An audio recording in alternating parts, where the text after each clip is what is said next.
So అది బయట play చేస్తారు సార్. సార్ నాగార్జున గారు చాలా చతురుడైన తెలివైన అది సమర్థుడైన నిర్మాత, పంపిణీదారుడు అన్నీ కూడా రాజకీయాలు కూడా తెలుసు ఆయనకు. ఆయన ఎంత మాట్లాడాలో అంతే మాట్లాడారు. రాజకీయ నాయకుల కంటే జాగ్రత్తగా మాట్లాడారు ఆయన. అన్నీ ఇవ్వాల్సిన పాజిటివ్ సిగ్నల్స్ ఇచ్చి మిగిలిన వివరాలు తర్వాత. కానీ ముఖ్యమైనది మీరు గమనించాల్సింది, మొత్తం మీడియాలో ముందస్తుగా ప్రజెంట్ అయింది ఏంటంటే ఇది ఫ్లాప్ షో, ఎందుకంటే బెనిఫిట్ షోలకు రేట్ల పెంపుదలకు ఒప్పుకోలేదు అన్నది ప్రొజెక్ట్ అయినప్పుడు అది చిన్న సమస్య అని చెప్పాడు. అవును, సింపుల్గా చేస్తారు. అది చిన్న సమస్య, దాని మీద మాట్లాడుకోమన్నారు అన్నారు. అది నిజమే. అందువల్ల దిల్ రాజు దీన్ని చాలా ఇండియన్ సినిమాలో కాదు, ఇంటర్నేషనల్ హాలీవుడ్ సినిమాలు కూడా షూటింగ్ జరగడానికి ఇండస్ట్రీ నుంచి మాకు సలహాలు ఇవ్వండి. ఆ రేంజ్లో హైదరాబాద్ సిటీని ఆ లెవెల్లో పెట్టి వాళ్ళకి కావాల్సిన హాలీవుడ్ వాళ్ళు వచ్చి షూటింగ్ చేసుకోవడానికి కావాల్సినవి కూడా మనం అరేంజ్మెంట్స్ ఏం చేస్తే వాళ్ళు వచ్చి హైదరాబాద్లో షూటింగ్ చేసి హైదరాబాద్కి ఒక ప్రత్యేకత ఉండాలి సినిమా దానికి రెండో పాయింట్ చెప్పారు. దాని మీద మళ్ళీ మేము ఇండస్ట్రీలో ద్వారా ఏమేమి చేస్తే బాగుంటుంది అనేది చెప్పబోతున్నాం. సో ఆ విషయంలో కూడా ఇండస్ట్రీ, గవర్నమెంట్ రెండు హైదరాబాద్ని ఒక ఇంటర్నేషనల్ హబ్గా, సినిమా ఇండస్ట్రీకి ఒక ఇంటర్నేషనల్ హబ్గా క్రియేట్ చేయడానికి అడుగులు వేస్తాం. మూడోది ఇండస్ట్రీ నుంచి గవర్నమెంట్ ఏదైతే సొసైటీలో జరుగుతున్న ఈ డ్రగ్స్ కావచ్చు, గవర్నమెంట్ కు సంబంధించిన కొన్ని ఏవైతే డెవలప్మెంట్స్ ఉన్నాయో, యువతికి ఉపయోగపడేగా సొసైటీకి ఉపయోగపడే ఏవైతే ఉన్నాయో అవన్నిట్లలో ఇండస్ట్రీ నుంచి పార్టిసిపేషన్ కావాలని చెప్పారు. తప్పకుండా ఓన్ ఇండస్ట్రీ యాక్సెప్ట్ చేశాం. ఇది చాలా ముఖ్యమైనది. ఇప్పుడు పరిశ్రమ బాగుండాలి, పరిశ్రమ మీద వేల మంది ఆధారపడి ఉన్నారు, ఒక ఘటనతో మనం పెంచుకోకూడదు ఇవన్నీ అందరూ అన్నారు. పరిశ్రమను పెంచడమే కాదు బాబు, జాతీయ అంతర్జాతీయ స్థాయికి పెంచడానికి ఏం చేయాలో మీరు చెప్పండి. మేము దీన్ని పూర్తి స్థాయిలో పరిశ్రమగా, అంటే కేవలం glamour centric, hero centric, super star centric base కాకుండా దీన్ని విస్తృతపరిచి ఇక్కడ ఇంకా ఇవన్నీ జరగడానికి ఏం చేద్దామో మీరు చెప్పండి, మేము సిద్ధంగా ఉన్నాము అన్నది రెండవది. మూడవది మీరు విన్నారు కదా, ప్రభుత్వ కార్యక్రమాలకు సహకరించాలి అని. ఏ ప్రభుత్వమైనా మీడియానైనా వాళ్ళు అదే అడుగుతారు, కొంచెం అర్థం చేసుకోండి చెప్పండి అని. ఇక్కడ ఒకే చిన్న సమస్య వచ్చింది, అది నేను మీకు చెప్తాను. ఇప్పుడు గతంలో యుద్ధాలు, కరువులు, వరదలు ఇటువంటివి వచ్చినప్పుడు అప్పుడు రామారావు దగ్గర నుంచి చిరంజీవి వరకు వీళ్ళు ఒక విధంగా వెళ్ళి ప్రచారం చేసి సహకరించటము, వీళ్ళు లేకపోతే అన్నీ మాట్లాడలేరు. సినిమా వాళ్ళు ఏం మాట్లాడినట్టు మనకేం పోయేది లేదు కాబట్టి. కానీ వాళ్ళకు వచ్చేసరికి సానుకూలమైన డ్రగ్స్, పిల్లలు, పౌష్టికాహారము, లేకపోతే ఐకమత్యము, మత సామరస్యం ఇట్లాంటివి వాళ్ళు తప్పకుండా చెప్పేవాళ్ళు. ఈ మధ్య ఒక అవలక్షణం, ఒక దుర్లక్షణం కొంతమంది స్వార్థ రాజకీయాలతో, కుటిలాత్వంతో తెచ్చింది ఏంటంటే సినిమా పరిశ్రమను కూడా రాజకీయంగా, కులాల పరంగా, ప్రాంతాల పరంగా డివైడ్ చేయడం. అంటే రేవంత్ రెడ్డి దూరం, జగన్మోహన్ రెడ్డి దూరం, చంద్రబాబుకు వాళ్ళు పడదు, కేసీఆర్ వీళ్ళని రానివ్వడు, లేదా నాగార్జున లక్షణంగా వచ్చి సెలవు కప్పాడు. ఇప్పుడు వ్యక్తిగతమైన సమస్యలు, సందర్భాలు వేరు. కాబట్టి ప్రభుత్వం అన్నదాన్ని ఎవరు ముఖ్యమంత్రి, ఏ పార్టీ అధికారంలో ఉంది అన్నది సమస్య కాదు అసలు. చిత్ర పరిశ్రమకు సంబంధించినంత వరకు చిత్ర పరిశ్రమలో వ్యక్తులకు వాళ్ళ ఇష్టం వాళ్ళకు ఉండదు. కృష్ణరాజు బీజేపీ అయ్యొచ్చు, చంద్రబాబు నాయుడు తెలుగుదేశం కావచ్చు, ఇంకొక ఆయన కాంగ్రెస్ కూడా కావచ్చు. చాలామంది కాంగ్రెస్లో వాళ్ళు కూడా ఉన్నారు. అక్కినేని నాగేశ్వరరావు ఎప్పుడు పదవులు తీసుకోలేదు, కానీ ఆయన చివరి వరకు కాంగ్రెస్ ఇప్పటికి కూడా అదే. నిజానికి ఈ గొడవ వచ్చింది కానీ, బట్ అదర్వైజ్ రాజశేఖర రెడ్డి ఉన్నప్పుడు కూడా నాగార్జున జగన్ కూడా దగ్గరనే కదా కంటిన్యూషన్. అందువల్ల వ్యక్తిగతమైన అంశాలు వాటిని విడగొట్టేసి వాటిని పూర్తిగా పరిశ్రమకు, ప్రభుత్వానికి, పరిశ్రమకు, రాజకీయాలకు మధ్య సంబంధాలు కలుషితం చేసే కొన్ని శక్తులు బయలుదేరాయి, కొన్ని కుటిలత్వాలు వచ్చాయి. ఇవి నష్టం చేసాయి పరిశ్రమకు. ఎవరు ముఖ్యమంత్రిగా ఉంటే మీకు ఎందుకు, వాళ్ళ రాజకీయాలు వాళ్ళకు ఉంటాయి. ఇప్పుడు మోడీ గారు ఉన్న అవార్డులు ఇస్తారు, మన్మోహన్ సింగ్ ఉన్న ఇస్తారు, ఇందిరాగాంధీ ఉన్న ఇస్తారు. కాబట్టి వాళ్ళ వ్యక్తిగత అభిరుచులను బట్టి ఒకరు ఎక్కువ చూపించవచ్చు, ఒకరు తక్కువ చూపించవచ్చు. ఇప్పుడు ఉదాహరణకు కేసీఆర్ను ఎవరు కలిసినా కానీ, చిరంజీవి కలిసినా, నాగార్జున కలిసినా, దాన్ని పవన్ కళ్యాణ్ ఎప్పుడైనా కలిసినా పెద్ద దీనిలాగా తోచినవని చెప్పేవాడు. తర్వాత ఏముంది, తర్వాత షరా మామూలే. అవును. సో ఇక్కడ రేవంత్ రెడ్డి మెసేజ్ ముఖ్యంగా పంపించింది పాజిటివ్ మెసేజ్. నాకు రాగద్వేషాలు లేవు, నేను ఎవరికి వ్యతిరేకం, ఎవరికి అనుకూలం కాదు. ఎందుకని రేవంత్ రెడ్డికి 2-3 సమస్యలు ఉన్నాయి. ఒకటి ఎన్డీఏ సమస్య ఉంది, 2 చంద్రబాబుతో అనుకూలం కాబట్టి అనే సమస్య ఉంది, 3వది జగన్మోహన్ రెడ్డి అనే అంశము. బీఆర్ఎస్ ఇప్పటివరకు 10 ఏళ్ల పాటు తెలంగాణ వచ్చాక ఆ ప్రభుత్వం ఉండడం వల్ల వచ్చింది ఉంది. ఇంకొక శక్తులు ఇప్పుడు కొంతమంది కాంగ్రెస్ ఎమ్మెల్యేలు నోరు పారేసుకున్నారు, మీరు పారేయండి, డబ్బుల కోసం వచ్చి ఇది చేస్తారు అది చేస్తారు అంటే ప్రాంతీయ సమస్య కూడా అతని ముందు ఉంది. ఇవన్నీ కాదా గ్లోబల్ సినిమాని ఒకవైపు మాట్లాడుకుంటూ ప్రపంచ స్థాయి సినిమా, పాన్ ఇండియా సినిమా అనుకుంటూ ఆంధ్ర తెలంగాణ విభేదం అనేదానికి అసలు ఇక్కడ బేస్ ఉందా? అవును. ప్రపంచ సినిమాని నేను పిలుస్తున్నాను రా బాబు, ఇంకా ఆంధ్ర తెలంగాణ ఏంది ఇది, అందులో ఒక మెసేజ్ ఇస్తున్నాడు ఆయన.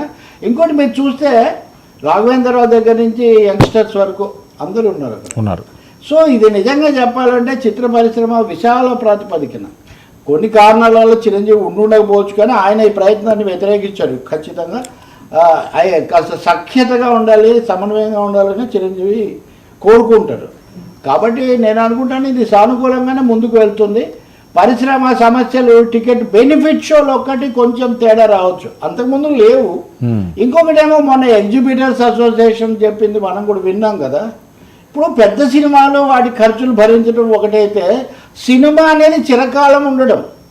200 సినిమాలు నిర్మిస్తుంటే 1% సినిమాలో జయప్రదం అవుతుంటే ఎన్ని డబ్బులు వాటికి వచ్చినా పరిశ్రమ అనేది 10 కాలాలు, పరిశ్రమ 10 కాలాలు ఉండాలి, సినిమా 4 కాలాలు నడవాలి అన్నప్పుడు మళ్ళీ పునరాలోచించవచ్చు. బెనిఫిట్ షోలు ఇలాగే వేయాలా, వేరే పద్ధతిలో వాళ్ళకు వచ్చే అవకాశం ఏంటి. అలాగే ఇక్కడ multiplex, single theatre, single screen చాలా చర్చ ఉంది.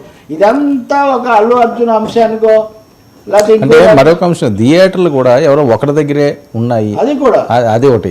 ఎందుకంటే చాలా థియేటర్లు క్లోజ్ అయిపోయినాయి సార్, రూరల్ ప్రాంతాల్లో అసలు లేవు థియేటర్లు. ఇప్పుడు గుత్తాధిపత్యము కొంతమంది చేతుల్లో ఉండటము, వాళ్ళు దాన్ని అదుపు చేయటం అనేది ఒకటి. ఇప్పుడున్న ఇక్కడ కనిపించే వాళ్ళు కూడా దాంట్లో భాగస్వాములుగా ఉన్నారు. 10 మందికి పెట్టగలిగితే పరిశ్రమ కానీ ప్రజలు కానీ ఎక్కువ కాలం ఉంటారండి. ఇప్పుడు మీరు ఏమన్నారు, మన ఎగ్జిబిటర్లో ముఖ్యమైన అంశం చెప్పారు.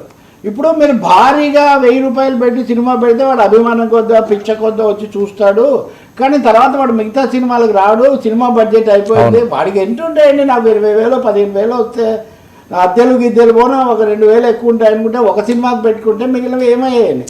సో ఇప్పుడు మీరు పరిశ్రమ అన్నప్పుడు సూపర్ మెగా వీళ్ళతో పాటు మామూలు నటులు కూడా ఉండవు కదా. ఎంఏసీ మధ్యతరగతి మిడిల్ క్లాస్ అబ్బాయి అన్నట్టుగా వీళ్ళు కూడా బతకాలి కదా. కాబట్టి పరిశ్రమ బతకడం అన్నదాన్ని బహుశా ఫిలిం డెవలప్మెంట్ కార్పొరేషన్ చైర్మన్గా ఈ చిన్న పెద్ద సినిమాలు రెండింటినీ కూడా ప్రోత్సహించిన ఏది బలగం దగ్గర నుంచి కల్కి వరకు రేంజ్ చాలా ఉంది కదా. కాబట్టి అటువంటి ఆలోచన జరగడానికి దారితీస్తే చాలా బాగుంటుంది.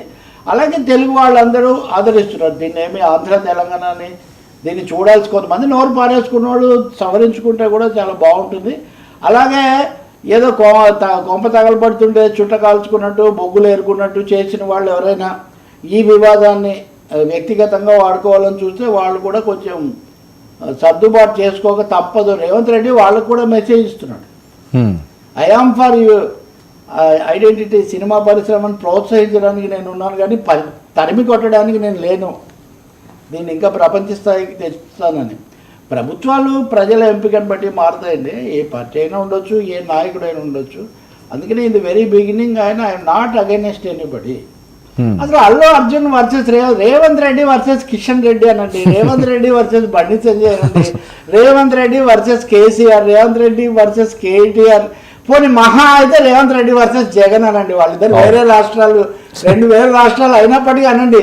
రేవంత్ రెడ్డి వర్సెస్ అర్జున్, ఇప్పుడు అల్లు అర్జున్ ఏంటి సార్ అసలు ఈ చర్చ ఎక్కడ మొదలై ఎక్కడికి పోయింది అది. కాబట్టి దీన్ని మళ్ళీ పట్టాలు ఎక్కించారు. ఇంకా ఫుల్ స్టాప్ పడుతున్నట్టు అనుకోవచ్చండి దీని మీద.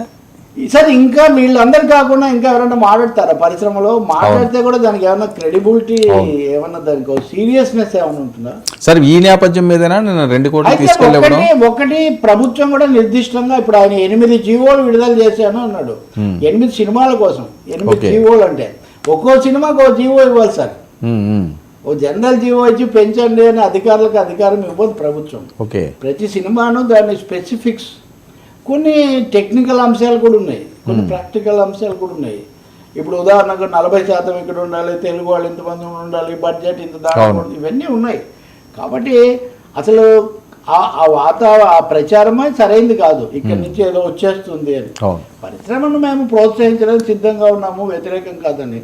అయితే ప్రభుత్వంలో ఏ విషయంలో ఎవరు సహకరిస్తారు, ఎవరు ప్రచారకర్తలుగా ఉంటారు? అంతకుముందు లేదండి, ఎయిడ్స్ మీద వీళ్ళందరూ బ్రాండ్ అంబాసిడర్లుగా ప్రచారం చేయలేదా? ఎందుకు దివిసీమ వచ్చినప్పుడు కూడా రామారావు గారు, నాగేశ్వరరావు జోలు పట్టుకుని తిరిగారు, కుటుంబాలుగా చేశారు. అప్పుడు వాళ్ళు చేశారు, తర్వాత పరిశ్రమ విడిగా. సరే, ఈ గ్యాప్ ని ఇంకా పెరగకుండా ఉంచడానికేనా నేను 2 కోట్లు తీసుకెళ్ళి ఇవ్వడం? దాన్ని మనం మానవత్వ కోణంలో చూడాలి, ఒక విధమైన బాధ్యతగా కూడా చూడాలి. ఇప్పుడు ప్రత్యక్షంగా వాళ్ళు చేశారు, లేదా వాళ్ళ వల్ల జరిగిందని ఎవరు అన్నారు, కానీ ఆ దురదృష్టకరమైన పరిస్థితి ఏర్పడింది, తొక్కిసలాట, దాని నుంచి బయటపడాలని. కాబట్టి ఎక్కువ మంది అన్నారు, మీతో నేను కూడా అన్నాను కదా, పునరాలోచించాలి వాళ్ళని. 2 కోట్లు 5 కోట్లు ఇవ్వాలని ఉదాహరణకు సిపిఎం వాళ్ళు అన్నారు, ఇంకా లేకపోతే 1 కోటి ఇవ్వాలని వాళ్ళు ఆ రోజు ఇంటి దగ్గరికి వెళ్ళిన వాళ్ళు అన్నారు. సో 2 కోట్లు ఇంకా మేము సహాయంగా ఉంటామన్నారు. కాబట్టి ఆ బాధ్యతను వాళ్ళు ఎక్కువగా గుర్తించారు, ఒక విధంగా స్పందన సహాయం అది. దాన్ని అది మనం హెడ్డింగ్ కూడా పెట్టాం కదా, దీంతో ఇది క్లైమాక్స్ అవుతుందా అన్నట్టుగా. కాబట్టి ఇది సుఖాంతం అవుతుందని అనుకోవాలి. ఒక విషాదం జరిగినప్పటికీ దాని నుంచి విలువైన పాఠాలు అందరు కూడా నేర్చుకున్నారు. ఎవరు కూడా ఏకపక్షంగా వెళ్ళే ఛాన్స్ లేదు. ఎవరెవరు హద్దు మెడతారో, ఎవరెవరైతే యాటిట్యూడ్ ప్రదర్శిస్తారో, ఎవరెవరైతే ఆరోగ్యంగా ఉంటారో, ఎవరెవరైతే రాజకీయంగా స్వార్థం కోసం చిచ్చు పెట్టాలని చూస్తారో వాళ్ళందరికీ కూడా ఫుల్ స్టాప్ పెట్టాలి అని ఈరోజు గుణపాఠం కూడా కావాలి. గుణపాఠం ఇది తప్పకుండా. ప్రభుత్వం కూడా ఇంత తొందరగా సమావేశం ఏర్పాటు చేసి ఇంతమంది కూర్చున్నారంటే, ఇప్పుడు గతంలో ఇంత పెద్ద సమావేశం ఈ పద్ధతిలో జరగలేదు. లేదు, ఇప్పుడు ఇండస్ట్రీలో కూడా ప్రభుత్వానికి సంబంధించి కూడా వర్మ 2 రాష్ట్రాలు అయినప్పటి నుంచి, పార్టీలు కూడా మారినప్పటి నుంచి చాలా సందేహాలు, చాలా సవాళ్ళు, చాలా ప్రశ్నలు. ఏం జరుగుతుంది, ఏం జరగదు, ఒక్కొక్కరు ఒక మాట చెప్పడము. అలాగే మీడియా, సోషల్ మీడియా పెరిగిన కొద్దీ పెరగాలని కూడా నేను కోరుకుంటాను. బాధ్యతగా ఉండాలి కదా, అది లేకపోవడంతో ఎవరికి తోచిన సిగ్నల్ వాళ్ళు ఇచ్చేసి, మొన్న ఇవన్నీ జరుగుతుంటే ఒక సెమీ శాటిలైట్ ఛానల్ లాంటిది అల్లు అరవింద్ పేరుతో చాలా తీవ్రమైన డైలాగులు అన్నీ పెట్టారు. పాపం ఆయన అవన్నీ మాట్లాడారు. ఇప్పుడు ఆయన జాగ్రత్తగా వచ్చి ఇచ్చాడు, ఆయన కొడుకుని కాపాడుకోవాలి, తన సినిమాని కాపాడుకోవాలి అని అన్నాడు. అంత మాట ఆయన అనలేదు. ఆయన అనని దాన్ని ఎందుకు అలా పెట్టారు, తర్వాత కూడా పెట్టారు. ఎన్ని తీవ్రమైన మాట, ఎవరు ఏం చేయలేరు అంటే, ఎవరినో తిట్టి, అది అలాంటివి రేవంత్కి కూడా తగిలిచ్చారు. నేను ఈ సమయంలో మీకు డజన్ల కొద్దీ చూపిస్తాను బాధ్యత లేని. కాబట్టి ఈ చిచ్చు పెట్టే వాళ్ళ పట్ల అప్రమత్తంగా ఉండండి అని కూడా ఇండస్ట్రీకి, సొసైటీకి, ఆడియన్స్కు, ఏది టీవీ ఆడియన్స్కు, ప్లస్ సినిమా సోషల్ మీడియా ఆడియన్స్కు, పొలిటికల్ ఆడియన్స్కు ముఖ్యంగా, మీరు రాజకీయాల కోసం సినిమాను వాడకండి. సినిమాను కళ కోసం, వినోదం కోసం, ఆస్వాదన కోసం మీరు చేయండి తప్ప. సార్ చాలా ఆశ్చర్యం సార్, రామారావు గారు ముఖ్యమంత్రిగా పాలించిన రోజుల్లో కూడా ఇంత రాజకీయం లేదు సార్. సో సినిమా రాజకీయం కూడా, సినిమా వాళ్ళు కూడా జాగ్రత్తగా ఉండాలి. ఇప్పుడు అది కూడా రేవంత్ రెడ్డి కూడా ఏదో పరోక్షంగా చెప్పినట్టున్నారు. తమ రాజకీయ అనుబంధాలు వేరు, సినిమా వాళ్ళుగా తమ పాత్ర వేరు. ఇంక ఇందులో రాజకీయ సినిమాలు కూడా వచ్చి ఇదంతా అయిపోయి రకరకాలు అయిపోయింది. దీన్ని ఇప్పుడు శ్యామ్ బెనగల్ చనిపోయాడండి ఉదాహరణకు. ఇప్పుడు తెలంగాణ, అచ్చమైన తెలంగాణ బిడ్డ, ఆయన సినిమాలతోనే, సినిమాల్లో తెలంగాణ జానపద గీతాలు, నిశాంత్, అంకుర్, వీటన్నిటితో మొదలయ్యాయి. అలాంటి వాళ్ళ వారసత్వం ధీరేన్ గంగూలీ ఇన్ని ఉన్నాయండి. కాబట్టి వాటిని మనం తీసుకొని ముందుకెళ్తే చాలా బాగుంటుంది. ఐ థింక్ మనం రేవంత్ రెడ్డిని అప్రిషియేట్ చేయాలి, సినిమా పరిశ్రమను కూడా అప్రిషియేట్ చేయాలి. దీన్ని ఒక పాజిటివ్ నోట్, సానుకూల దిశలో ముందుకు తీసుకుపోవాల్సిన అవసరం ఉంది. Okay, thank you so much Ravi గారు. ఇది ఈనాటి ఫ్రాంక్లీ విత్ తనత్.